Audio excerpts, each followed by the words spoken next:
Welcome to the 40th episode of Career Relaunch, the podcast focused on helping you create a more fulfilling career. My name is Joseph Liu, and I'm here to help you gain the clarity, confidence, and courage to overcome the challenges of making changes to your career so you can do more meaningful work and enjoy your professional life. Now, I normally feature interviews with people who have reinvented their careers, talking through their unique personal stories, challenges, and lessons to help you take brave steps to relaunch your own career. But today I'm doing something a little different for our 40th episode together. Today on the show, I'm going to share some news about the podcast, including a few exciting milestones we've crossed, 3 of my main takeaways from doing all these interviews with career changers, including some highlights from past episodes, and finally wrap up with an invitation to you to help me pick the guest for episode 50. Welcome to the 40th episode of Career Relaunch. Today's episode is going to be a little different so I can check in with you, which is something I haven't done since the end of 2016 back in episode 11. And also to take a quick breather here, I'm taking a bit of time to record and produce a whole new batch of interviews with some unique guests, including a former journalist turned cocoa trader in the Ivory Coast, a former hotel lounge pianist turned digital marketer in Singapore, and a former advertising professional turned music DJ in Los Angeles. And on a personal note, my wife has also just returned to work this week after her maternity leave. So I'm going to be on full-time daddy duty for the next few days to help her transition back to work until we can all settle into a new rhythm here. So before I say anything else, I want to start by thanking you for being a loyal listener and subscriber to Career Relaunch. I launched this podcast back in September 2016, mostly as a resource for my career coaching clients, and I wasn't sure how long I was going to keep doing this. But 40 episodes later, the podcast is going strong, and I'm really enjoying these conversations. I actually learn a lot myself from the guests on this show, which is helpful to me, but also allows me to share these lessons with others. And I find that to be super rewarding. And the main reason why I keep this podcast going is because of listeners like you, who allow me to accompany you on your commute or morning walks or any other part of your routine. In my line of work, I don't always hear from people who attend my talks, read my articles, or listen to this podcast. But when I do hear from listeners like you, and I hear how much these stories help you navigate your own career transitions, it definitely inspires me to keep creating more episodes. So I just wanted to say I really appreciate you being part of this growing listener community, and I'm excited to produce more episodes in the months and years to come, especially as the podcast's reach continues to expand. Speaking of which, before I share some of my takeaways from the conversations I've had with all our guests during the past episodes, I just wanted to share 3 pieces of news related to the podcast. First, Career Relaunch has been gaining a global audience, with most listeners in the US, UK, Japan, Canada, and Australia. During the past year, Career Relaunch was featured in Forbes, HuffPost, Glassdoor, and Business Insider, and the show's been rising in the Apple podcast charts around the world in the careers category. In recent months, it's climbed as high as the top 30 in the US and UK, the top 50 in Canada, and the top 100 in a variety of countries, including France, Denmark, Ireland, Norway, Singapore, Turkey, Hong Kong, Bulgaria, South Korea, Spain, and the United Arab Emirates. Career Relaunch actually now has listeners in 6 continents and over 100 countries, including Brazil, the Dominican Republic, the Netherlands, South Africa, Italy, New Zealand, Taiwan, Portugal, China, Israel, Lebanon, Argentina, Sweden, Costa Rica, and Switzerland, just to name a few. So I can't tell you how excited I am about how much Career Relaunch has grown.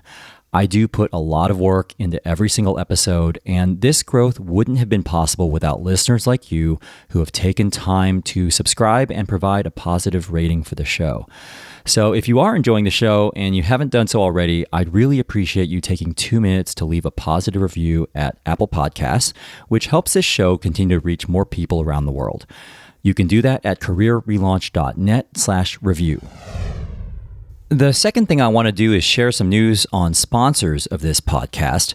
Now, when it comes to sponsorship, this is something I've tried to approach quite delicately because sometimes I stop listening to podcasts when they become peppered with sponsorship ads, especially when they're from completely irrelevant sponsors. I do think there's a place for sponsors, though, and I like to think of sponsorship as a way of enabling some sort of support for this podcast that I self-fund. But I wanted you to know that I try to partner with only those brands and services I genuinely find helpful myself, or I think you'll find helpful if you're a career changer or aspiring business owner. Brand Yourself is a sponsor that's been there from the start because I use the service myself, and I think personal branding and reputation management is so important when you're trying to relaunch your career. I've also brought A2 Hosting on board because, again, I use them myself after spending a lot of time trying to find a good web host. And when you're trying to relaunch your personal brand, sometimes that means creating your own website.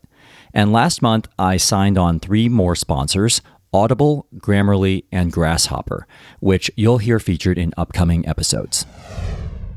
Finally, speaking of resources I think you'll find helpful, if you do enjoy hearing stories of career reinvention, I also wanted you to be aware of my Career Relaunch publication on Medium.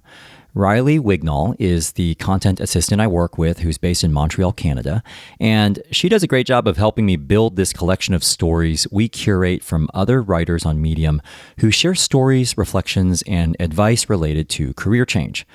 It's now one of the most followed publications on Medium related to career change, and I'd welcome you checking it out at medium.com/career-relaunch. Also, as you probably know, I run personal branding workshops. And I've noticed that a lot of people still haven't heard of Medium. If you're not familiar with Medium, it's basically a free, long-form blog publishing platform that allows you to share your thoughts on pretty much anything. Medium was created by Ev Williams, who's the co-founder of Twitter, and it's grown a lot since it launched in 2012. It actually now gets more online traffic than the Wall Street Journal, so it's worth checking out. And I generally recommend my clients sign up for a free account and at least secure their first name, last name, username in case they ever want to use it in the future. So this is something you may want to consider doing if you think there's even a slight chance you may want to do some blogging in the future, or if you just enjoy reading other people's reflections. Again, my publication is at medium.com/career-relaunch. And when you go there, you can also sign up for a free account. Now, something I mentioned at the start of this episode was that I myself learn a lot from the guests on this show.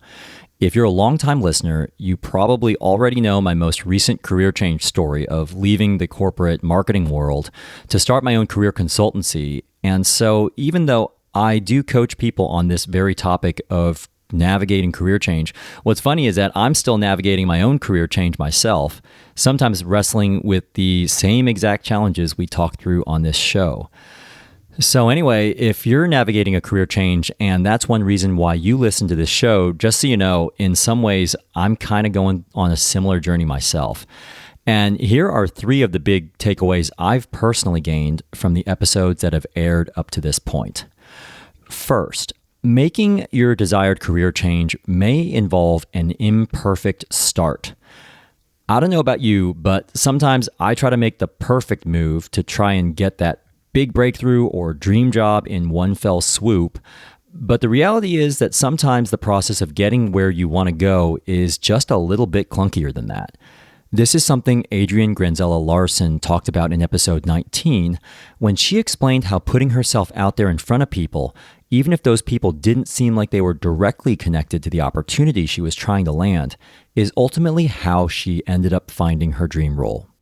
People tend to think, oh, I have to meet the people who are doing exactly what I want to be doing. The woman who introduced me to Catherine and Alex was a friend of my husband's from law school. She has nothing to do with what I do. She purely just knew someone who she thought I should meet. And it just goes to show that your network and the people who can help you reach your goals or get you to where you want to be could be anyone. Julian Mather, the former sniper turned children's magician in episode 13, also talked about how his career had had lots of twists and turns, but he still kept moving toward that place he was trying to reach. I use that sniper analogy of a bullet ricocheting. I mean, that's my life. The bullet came out of the rifle and was supposed to be heading towards the target, but it hit something on the way. And I've just been on this ricochet off that side and bearing to the left and to the right. The target is long gone, but I'm always going forward. The second thing I've learned is that your ability to achieve your career pivot is going to directly relate to your ability to deal with and quickly bounce back from rejection. Rejection is not a sign you're on the wrong path. but instead it's just part of the process. And rejection is definitely something I've taken quite personally in my own career change journey at times, and I've just had to try to find a way to not let it get to me as much. Colette Russell Smith, the cover model turned entrepreneur featured in episode 24, shared a good reminder that actually rejection may not even have anything to do with you. Often you think it's your fault, but there's so many little things that can play a role in why people say no or yes. You know, you might catch someone at a good time, a bad time. They might be tired. Of course, people can't say yes to everyone. There is a chance that you will have no as an answer, but you just got to learn that it's not you. And the former actor turned career coach Andy Whalen in episode 25 also reminded us that in order to bounce back from rejection, you have to make time for self-care. Make sure through this process that you practice self-care. You have to learn the things that you can do that make you feel better about these moments where you're feeling lousy, and do that. You know, we forget to take an hour for ourselves and go for a walk. Those things that make you happiest are the ones that will recharge you when you get rejected. So practice those over and over again. My third and final takeaway I want to share is that in order to move beyond the career you've had, you have to adopt a mindset that says, my past isn't going to dictate my future, where you truly believe that you actually can take your career in a different direction. Because before you can work on convincing others of your new path, you have to first convince yourself.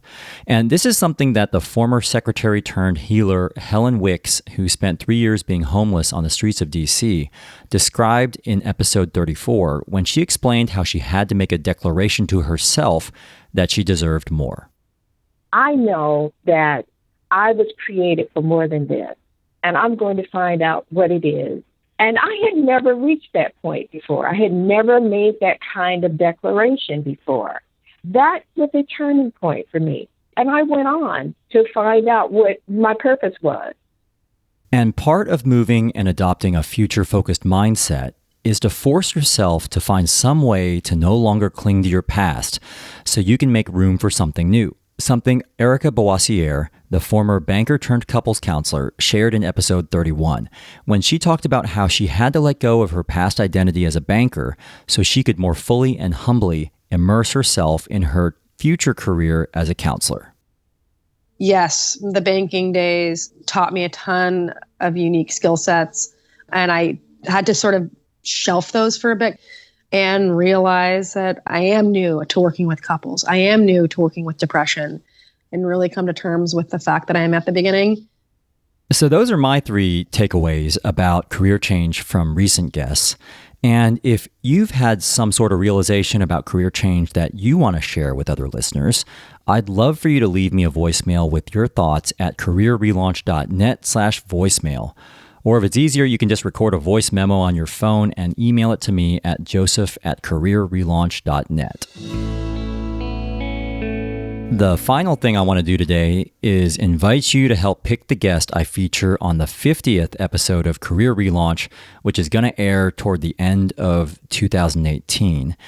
And what I thought could be cool is to actually check in with one of our former guests from an early episode when this podcast first launched to find out how they've been doing on their own career journey since their big pivot. And I'd love to have your help in shaping this 50th episode by voting for the person you would most like to hear from again. So I went back and looked at some episode stats, and I've selected 4 former guests for you to pick from who were quite early on in their career change journey and whose episodes have also been some of the most popular. First up is our former guest Sandeep Johal in Vancouver, Canada, from episode 20 that aired in June 2017. Who talked about the importance of believing in yourself and not comparing yourself to others. I don't know what happened, but one day I just stopped being my own worst critic and I started becoming my #1 fan. My best friend, he's always telling me, this is your journey. You cannot compare yours to someone else's because their journey is different. When we connected, she had left her job as a teacher behind to become an independent artist with a strong belief things would work out if she took this leap. If there's something that you are passionate about and something that fulfills you, just go for it. Because I've spent so much time not doing what I wanted to do. I think you just have to trust you're doing the right thing. As long as you're making the strides to create this life, I think you'll be supported. We've also featured Steven Satterfield in San Francisco from episode 15 that aired in March 2017, who talked about the importance of patience and persistence when making a career change. There is a such thing as an overnight success, but that's not a thing that happens very often. It's the product of day after day, month after month, compounding year after year until there is a significant breakthrough. You might recall that when we spoke, he had just decided to leave his restaurant manager role behind to start his own food magazine. I am working on a multimedia publication called Whetstone Magazine, exploring food origins and culture. Next up is Polly Aspinall in London from episode 4 way back in September 2016, who left her agency director job behind to pursue a full-time career in set design. I found a course which was actually in set design, and it was a week-long course. So I took a week's holiday and did the course, and I said to myself, by the end of this week, I will know if I really love this or if actually I hate it. And I did the course and absolutely loved it. So on the Friday night, I just thought, yeah, Monday morning, I'm going to do it.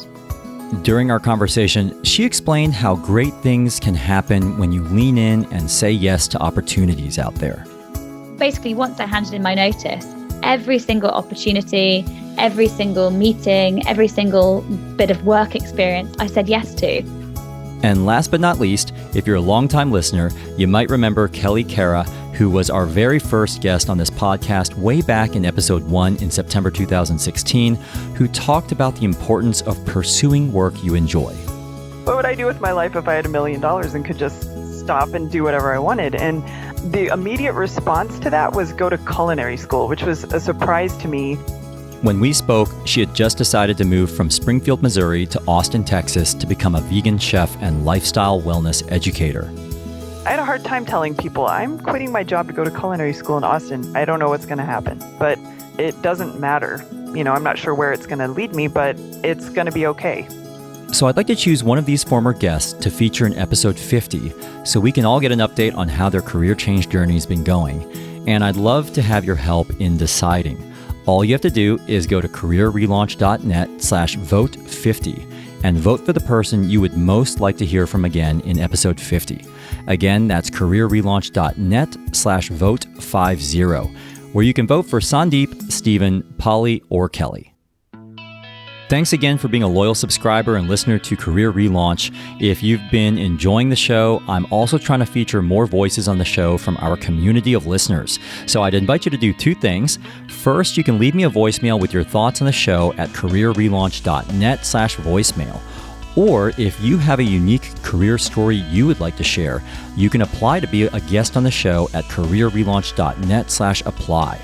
In our next episode, which comes out later this month, we're going to return to our regular format, and I'll be featuring a former journalist turned cocoa trader based in the Ivory Coast. Every single episode of Career Relaunch wouldn't be possible without a team of people around the world. Richard Pennington, who's based in London, is my producer who mixes every show. Electrocardiogram wrote and performed our original theme song from Sicily, Italy. And that last piece of music you heard at the end is called Wings, written and produced by Nikolai Heidlis, who's based in Germany. Thanks again for being a loyal subscriber to Career Relaunch. I'm Joseph Liu, and I'll see you next time.